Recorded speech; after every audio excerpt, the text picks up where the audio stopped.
Good morning guys. Mag-vlog tayo.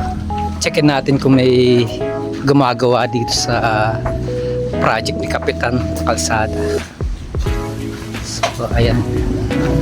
Ito na yung mga manggagawa. Ayan. Wala pa si Foreman.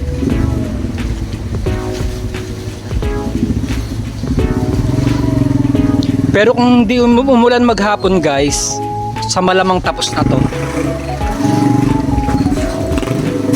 Good morning Iho. Wala pa si Foreman? Wala pa po. Wala pa. Wag lang sanang uulan guys, matatapos na rin to. Yan yung palabas ng Bacood, sementado na yan. Kaya lang may problema dito, meron pa rin na hindi sementado. Medyo pag umuulan, mababa siya, medyo maputi. Yan, ang ganda na guys, oh.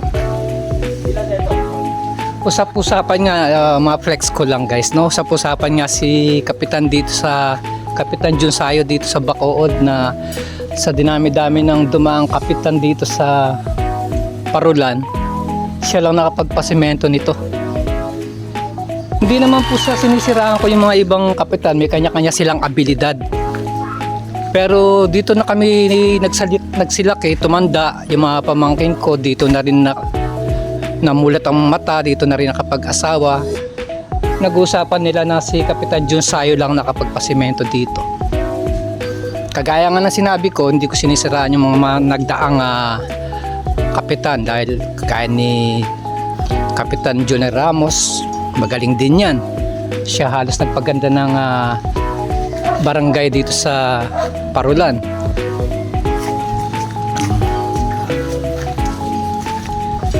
Kaya nga kahapon nag-uusap kami ng mga pamangkin ko, sabi nila ang galing talaga ni Kapitan Jun Sayo, siya lang nakapagpa-semento dito. Kaya humahanga yung mga taga-Bacood sa kanya.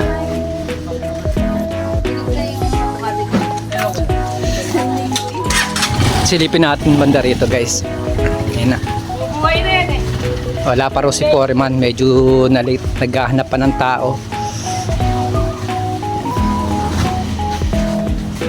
Mamayang hapon silipin uli natin ito guys.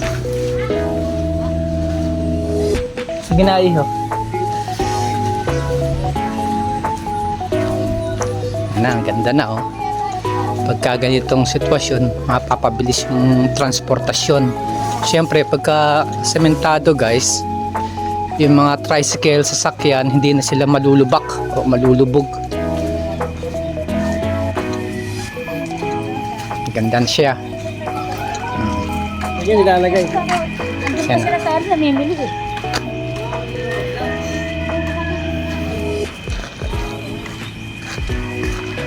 Yan na lang guys. Maraming salamat Kapitan Jun Sayo.